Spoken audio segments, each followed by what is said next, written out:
Alright, this is a video review of the multiple choice section for exam 1. Okay, so let's quickly go through this. In the first problem, you're looking at a quantizer, and it's stated that the signal only uses half of the dynamic range of the quantizer. And so we know about multiples of 2. A multiple of 2 is 1 bit. So it's not using the full range of the quantizer. So coming out using half the range, it's got a signal to quantization noise ratio of 37.8 dB. And then we know there's this 6 dB rule of thumb. Okay, and so for every bit that you gain, you improve the signal to noise ratio by 6 dB. Therefore, you take 37.8, you add 6, and you get 43.8. So the answer is B. Okay, on problem number 2, this is just a recursive system. The question is asking, do you know how to apply an input to a recursive system?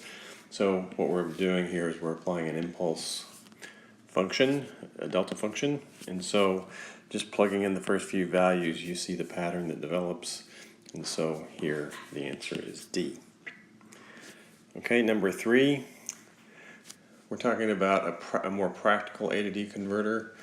Okay, just an ideal sampler using impulses.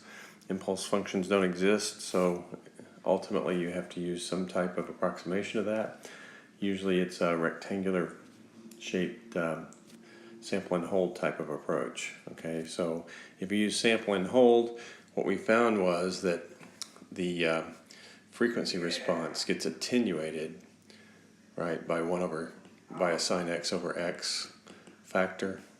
Okay, so it's dropping off, and so if you want to equalize that, then you have to, for every point that drops off, this has to come back up. Okay, so the answer is part B. Okay, moving on to 4, you should know how to represent transfer functions in Matlab, and of course this shows the mapping of the B coefficients and the A coefficients. Alright, so the answer is part A. Alright, here you're looking at a pole zero diagram. We've talked about the geometric interpretation of pole zero diagrams. So we have a bunch of zeros. We have 4 zeros here at the origin. Remember, the origin is DC. Alright, and so as we sweep along frequency, the frequency axis is the unit circle. As we sweep along frequency, we're zeroed out right at DC, okay? And the distance to the distance from this point to the zeros is 0. All right, so it's going to be 0 here at DC. And then as we start getting closer to this array of poles, the frequency response will come up. Okay, so this is a high-pass filter. All right. All right, in a similar way, we look at this one. All right, so the frequency axis, we start in here at 0.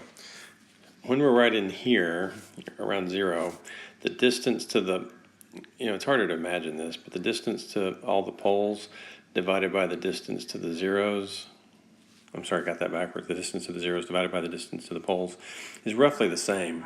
Okay, let me put that in a little more detail. This distance is shorter, but this distance is longer. So on average, it would be about this distance. So the ratio of the geometric, it's actually the geometric mean to the poles, is about the same. And so out in here, the frequency response would be approximately equal to 1. Right, but that all changes when you start getting closer to this 0. As you get closer to the 0, this will notch out that range of frequencies. Okay, and so you would look at something that looks more like a band stop filter. Okay, moving to number 7. This is just, do you know how to normalize frequency? All right, so we take 8,000, we multiply by 2 pi and divide it by the sampling rate.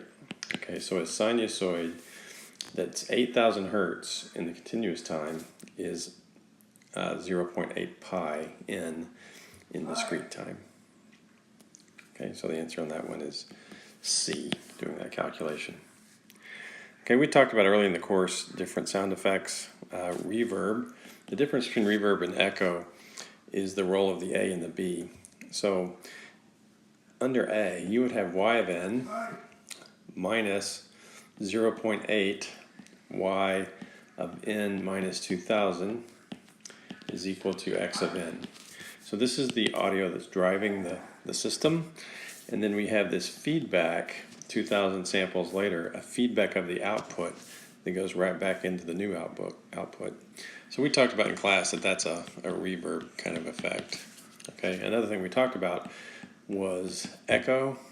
Okay, so echo would look more like you have x of n, and then a little bit later on you have some attenuated version, 0.8, something like that.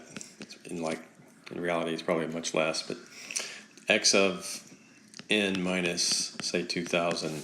So 2000 samples later, you get a replica of the original input showing up. None of this feedback, it doesn't have that reverb kind of sound. It's just a pure echo. So in that case, A would be 1, and the B's would be 1, and then a bunch of zeros, and then 0.8. Okay, so that's the difference between echo and reverb. Okay. Then number 9, you're asked about the 6 dB rule for quantization. Way back early in the course, we talked about quantizers and how you have these step sizes, and you have Q over 2 minus Q over 2, and then other levels, and you end up with this staircase kind of thing where you put in an input and you get an output. The biggest error you can get is Q over 2. All right, the biggest positive error, the biggest negative error you can get is minus Q over 2. And we assumed that it was uniform over that range. Okay, so you may have remembered it was uniform. This is what a uniform PDF looks like. We talked about that. So you really would just need to rule out between A and C. This has too large of a range. The error doesn't go over that range. So the answer is A. All right. Okay, that's what we assumed for our calculation.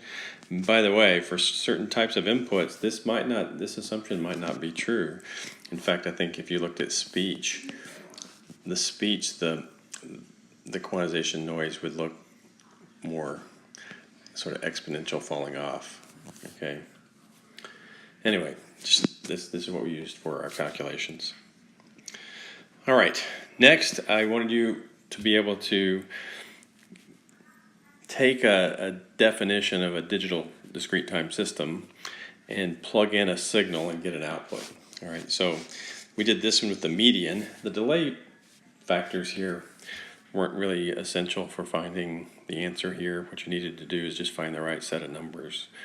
Okay, so this is a 3-input window. All right, so I did that by colored boxes. So if you see the first orange box here, there's a 3-input window. All right, what's the median of that orange box? Well, it's 0. Okay, so take the next 3-input in green. Again, the midpoint of those 3 numbers, 0, 0, 1, is 0. All right, move over to the red. The midpoint of 1, 1, minus 2. I'm sorry, purple. 0, 1, 1. The midpoint of 0, 1, 1 is 1. And so forth and so on. You do that enough times until you see the pattern emerge, and you get answer B. Okay? And then, we talked about in class way back at the beginning of the semester that everyone should know what the average power of a sinusoid is. It's just the amplitude squared divided by 2. All right, so 4.5 watts is what we get for number 11. Okay, so there's a run through the multiple choice questions from exam 1.